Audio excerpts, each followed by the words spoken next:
Now move on to the next major theorem that we are going to prove in this course. This is the inverse function theorem.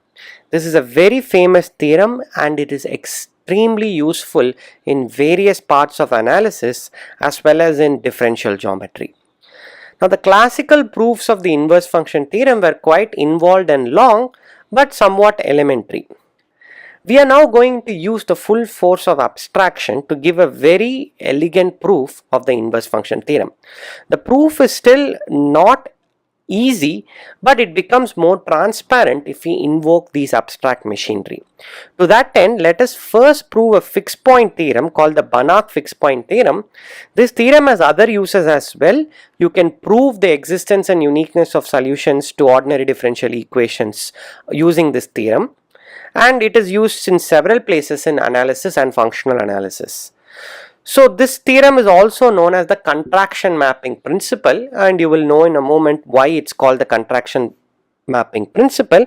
Let's state the theorem. The setting is a complete metric space, so let X be a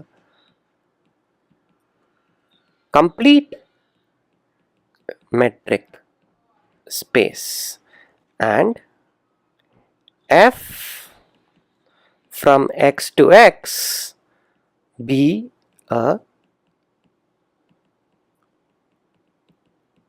contraction. This just means that there exists a constant C, 0 less than C less than 1, such that d of f of x comma f of y is less than or equal to c times distance of x to y. So in some sense the map sort of contracts points x and y to points that are closer to each other, and that is captured by saying that d fx fy is less than or equal to c dxy. This constant c is independent of the choice of points, so that is to be remembered. This constant c does not depend on the choice of points. The conclusion is then we can find a unique point x naught in x such that f of x naught is equal to x naught. So there is a unique fixed point for the mapping f whenever the mapping f is a contraction. The completeness of the space is very crucial, which it will become very clear in the methodology of proof why completeness is essential in this result. Let's prove this result. Proof. Fix x in x. Fix a point x in x. Now let's just see what happens to the point f composed with f of x. The distance from f applied to the point x twice in succession, let's see what happens to it. Well, by our hypothesis that this is a contraction, we know that this is going to be less than or equal to c times d fx, f inverse x, but unfortunately f need not be invertible, so we cannot apply such an argument.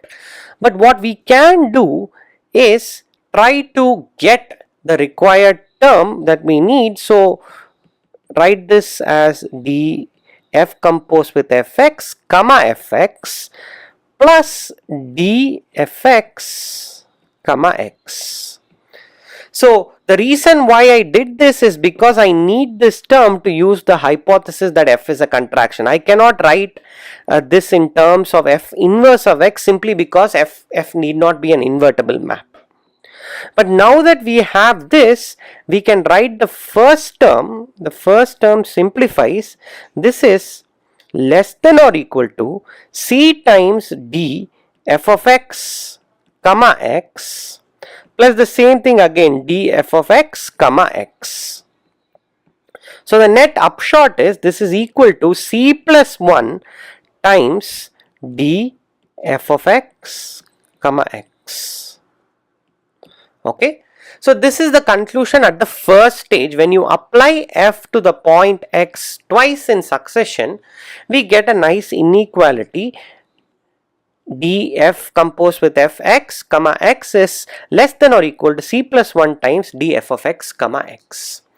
Now consider the iteration f iterated n times, which is just f composed with f n times.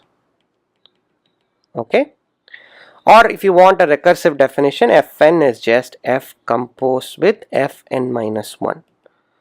Consider the iterates of f and let's look at what happens to the point x. dfnx comma x. Now you can apply a similar sort of argument that we have already done, and by induction you can conclude that this is less than or equal to cn minus 1 plus cn minus 2 plus dot dot dot plus c plus 1 times d f of x comma x. So the exact same argument that we applied for the first case for f2, if you apply induction, you will immediately get this. Okay, now note that 0 is less than c is less than 1, and from this it follows that this series 1 plus c squared plus dot dot dot cn minus 1, this is a geometric series. This is a geometric series, and this will converge to a quantity. When you take limit n going to infinity, this will just converge to 1 by 1 minus c.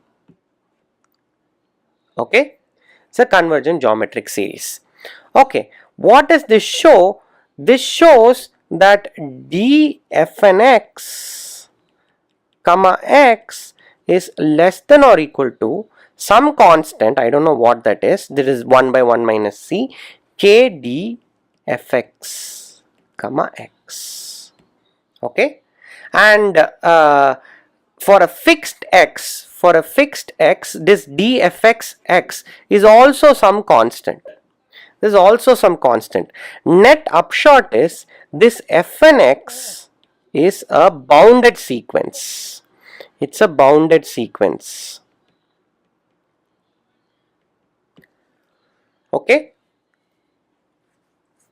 Now, because fnx is a bounded sequence, we can try to show that it converges, but we are in an arbitrary metric space, so we have to be a bit more delicate.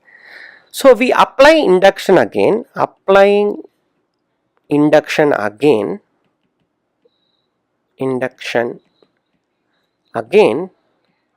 for a fixed n in n, and for each m in n, we have d fnx comma fn plus mx is less than or equal to c power n d fmx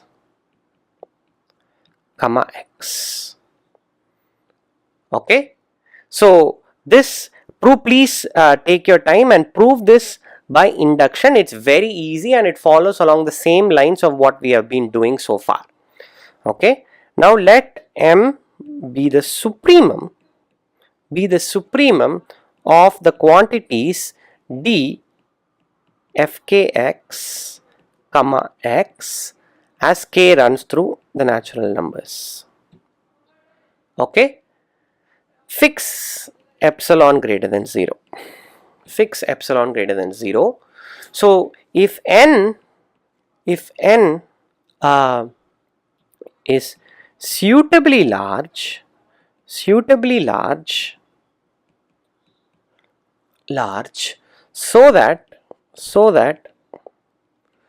that this c power n is less than epsilon by this supremum, which we called m.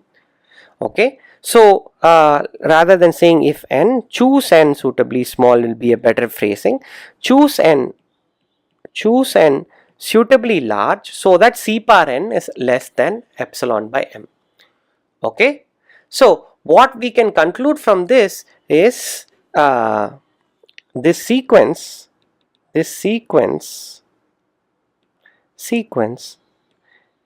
fnx is Cauchy.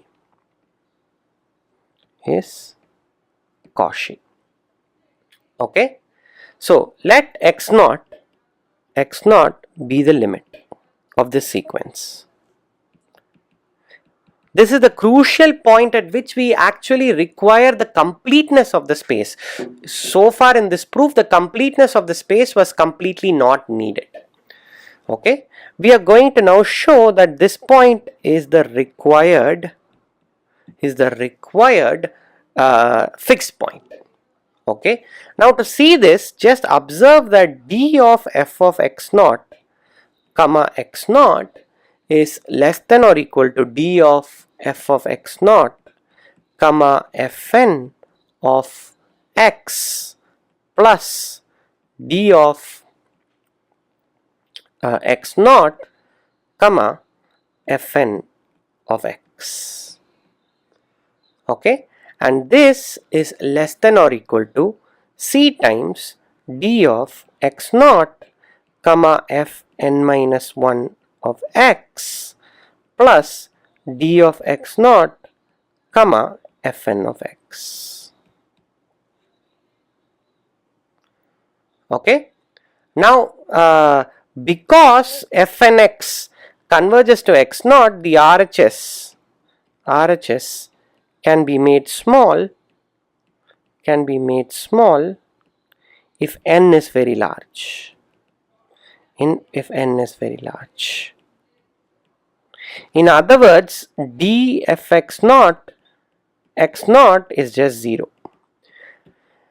Okay, which just means f of x naught is equal to x naught. So we have found the required fixed point.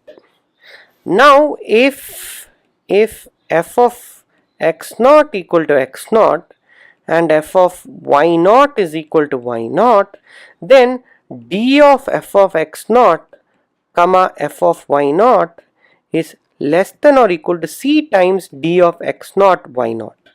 And because c is less than 1, that is simply not possible. This is not possible unless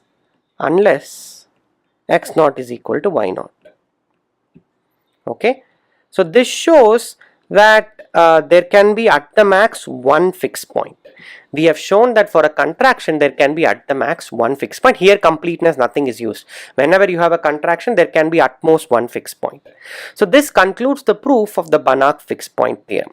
We will soon see how to prove the inverse function theorem using the Banach Fixed Point Theorem.